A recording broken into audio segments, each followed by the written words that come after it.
दिल्ली में हुई बीजेपी मुख्यमंत्री परिषद की बड़ी बैठक। प्रधानमंत्री मोदी की अध्यक्षता में इस बैठक को रखा गया था। जेपी नड्डा, गृह मंत्री अमित शाह, रक्षा मंत्री राजनाथ सिंह इस बैठक का हिस्सा रहे। इसके साथ ही CM Yogi Adityanath, CM Mohan Yadav, CM Dhami भी बैठक में मौजूद रहे।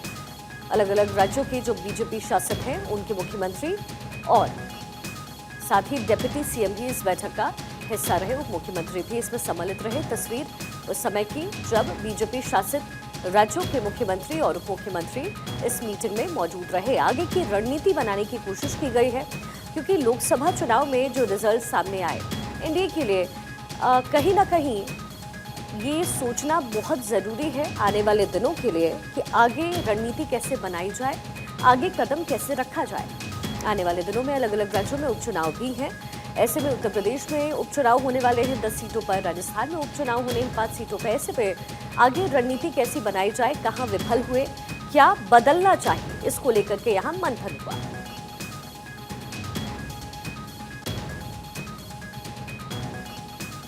बैठक में जो चर्चा हमेशा होती है वो मुख्य रूप में सरकार की विभिन्न कल्याणकारी योजनाओं के क्रियान्वयन के बारे में होती है और क्रियान्वयन के धरातल पर सैचुरेशन के लेवल पर हम कैसे पहुंचे, यानी जितने पात्र लाभार्थी हैं उन सभी तक हम कैसे पहुंच पाएंगे, इनके बारे में जो प्रयास होते रहे हैं, इन प्रयासों की भी चर्चा हुई।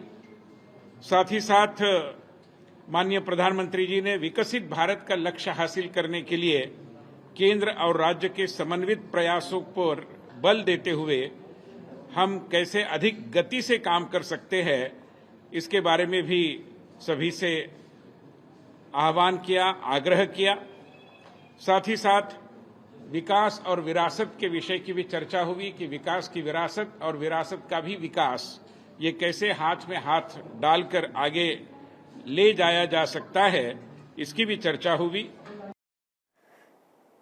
ताज़ा जानकारी के लिए आपको सीधा मेरे सहयोगी गौरव के पास ले चलते हैं। गौरव, इस मीटिंग का मुख्य एजेंडा क्या रहा और अंदर क्या कुछ हुआ?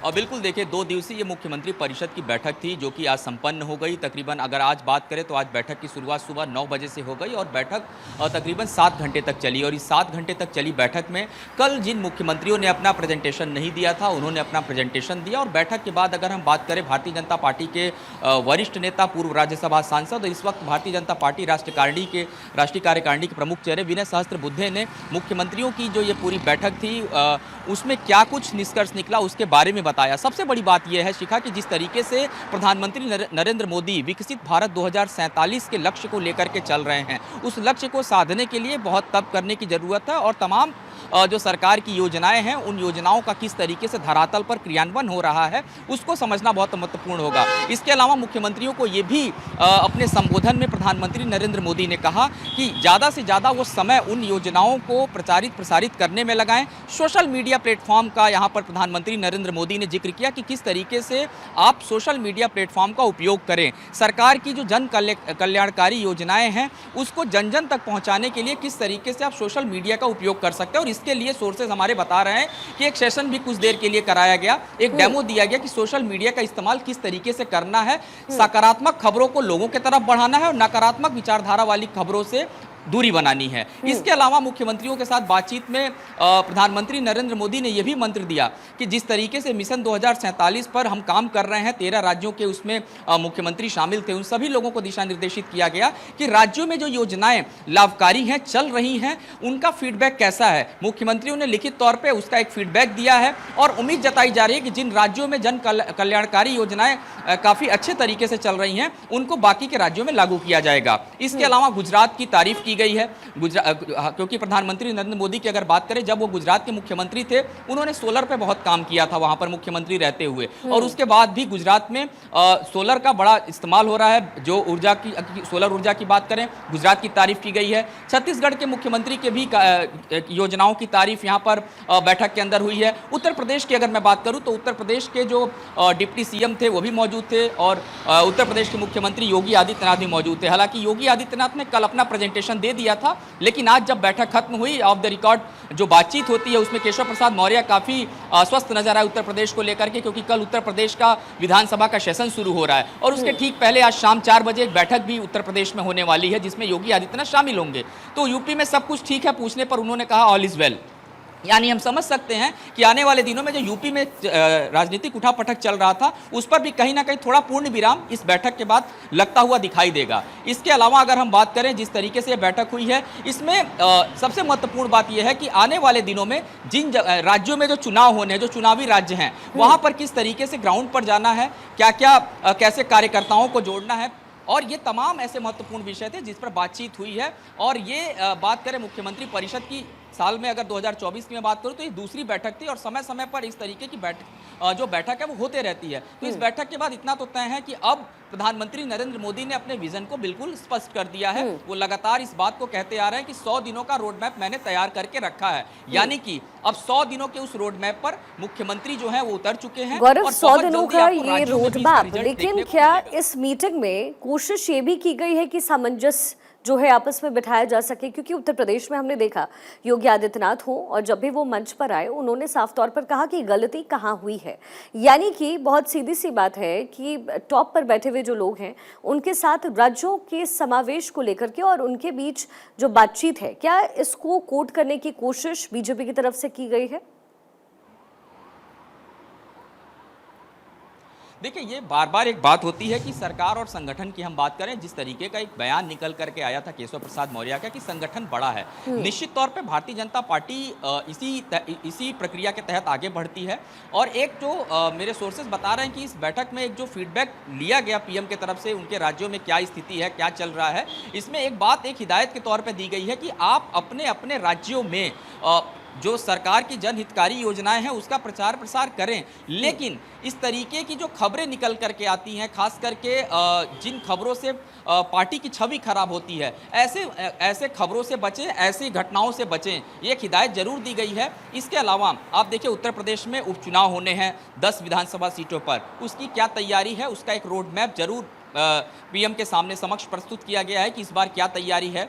हार हुई है उत्तर प्रदेश में कई सीटों पर, खास करके वो जो सीटें हैं पूर्वांचल बहुल इलाके में आती हैं, और बड़ी महत्वपूर्ण इसलिए हो जाती हैं कि जिन सीटों पर भारतीय जनता पार्टी इस बार शिकस्त खाई है। आप देखिए कि संघ प्रमुख मोहन भागवत 8 दिन उत्तर प्रदेश के प्रवास पे थे, अगर हम पिछले महीने की बात करें।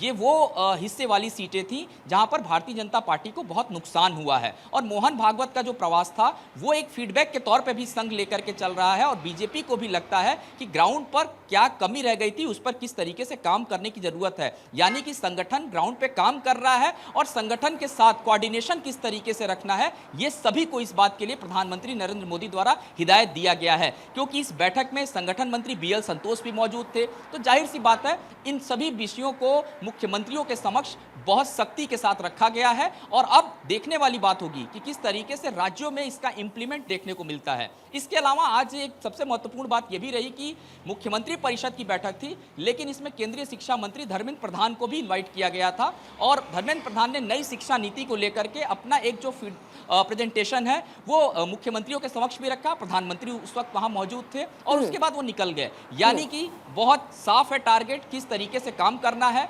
महत्वपूर्ण योजनाओं को कैसे आगे लेकर के जाना है, ये दिशा निर्देशित किया गया। अच्छा गौरव, जरा ये बताइए कि उत्तर प्रदेश की स्थिति अगर आप कह रहे हैं कि स्पष्ट तौर पर हो चुकी है, तो क्या अब ये माना जाए कि उत्तर प्रदेश में सब कुछ ठीक है, एवरीथिंग इज ऑल राइट?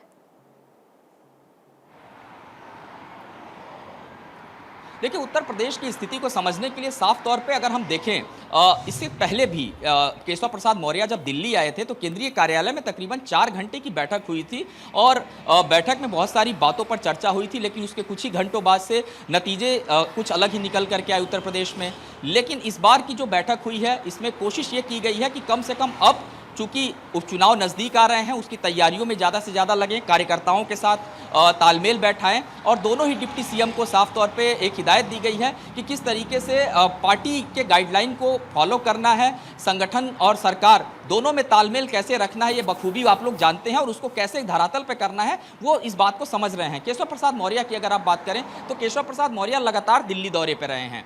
कभी 5 दिनों तक वो दिल्ली रुके, इसके अलावा बीच में कभी कई लोगों के साथ उनकी मुलाकात होती है। तो इस मायने को भी आप समझिए कि उत्तर प्रदेश में घटनाक्रम पर विराम पार्टी चाहती है लगाया जाए, लेकिन उसका तरीका क्या होगा। इस बैठक में कोशिश की गई है कि कम से कम जितने भी राज्यों के मुख्यमंत्री आए थे उसमें खास करके उत्तर प्रदेश बहुत अहम है सिखा, क्योंकि उत्तर प्रदेश से ही दिल्ली का रास्ता जो है वो तय किया जाता है। आप दिल्ली में तभी मजबूत रहेंगे जब आप उत्तर प्रदेश में सुरक्षित हैं। तो ये कहीं ना कहीं पार्टी को भी लगता है, और आने वाले दिनों में जिस तरीके के तकरार की खबरें थी, केशव प्रसाद मौर्य हालांकि जब बाहर निकले तो वो नकारते हुए नजर आए। उन्होंने कहा सब कुछ सही चल रहा है और कल से विधानसभा के सत्र की शुरुआत हो रही है, वो उसमें लग जाएंगे। हालांकि अब देखने वाली बात होगी उत्तर प्रदेश में कितना जो मामला हो कितना सही है और कितना गलत है, ये तो धीरे धीरे जब पिक्चर क्लियर होगी तो दिखाई देगा। अच्छा गौरव, अब जरा जल्दी से एक मुझे जवाब आप दीजिएगा।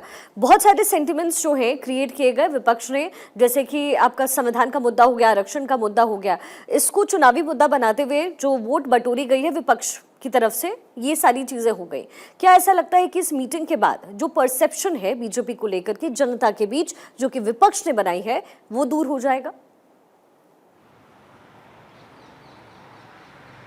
देखिए, इसके लिए सबसे पहले राज्यों में काम करना होगा, और साफ तौर पे प्रधानमंत्री नरेंद्र मोदी ने जो टारगेट दिया है मुख्यमंत्रियों को, निश्चित तौर पे ये कहीं ना कहीं उस टारगेट पे काम किया जाएगा। क्योंकि जो नैरेटिव सेट किया गया है उस नैरेटिव के खिलाफ कैसे आपको खड़ा होना है, चाहे वो बीजेपी शासित राज्य हों या फिर गैर बीजेपी शासित राज्य हों, वहाँ पर कैसे तमाम इन योजनाओं को इम्प्लीमेंट करना है, कैसे लोगों तक पहुँचना है, ये प्रधानमंत्री नरेंद्र मोदी ने अपने तरफ से मंत्र दिया है। और देखिए, जब आप कार्यकर्ताओं के नज़दीक पहुँचेंगे, उनके साथ तालमेल बैठाएंगे, तो निश्चित तौर पे जो नैरेटिव विपक्ष की तरफ से सेट किया गया है वो नैरेटिव भी धीरे धीरे दूर होगा। इसीलिए आज सबके हाथ में मोबाइल फोन है, और प्रधानमंत्री नरेंद्र मोदी जब मुख्यमंत्री थे गुजरात से, तब से वो जानते हैं कि डिजिटल मीडिया की ताकत क्या है, सोशल मीडिया की ताकत क्या है। और समय समय पर प्रधानमंत्री नरेंद्र मोदी के कैंपेनों के माध्यम से इस बात को हम लोग भी देखते आए हैं। इसीलिए सोशल मीडिया का भी बड़ा जिक्र हुआ यहाँ बैठक में, और सभी को हिदायत दिया गया, जितने भी मुख्यमंत्री थे, डिप्टी सीएम थे, कि सोशल मीडिया का उपयोग करिए, ताकि जो लोग नैरेटिव सेट कर रहे हैं, आप अपनी योजनाओं को बेहतर तरीके से प्लेटफॉर्म पे सरकार क्या कर रही है वो आप लोगों को समझाने में सक्षम हो सके।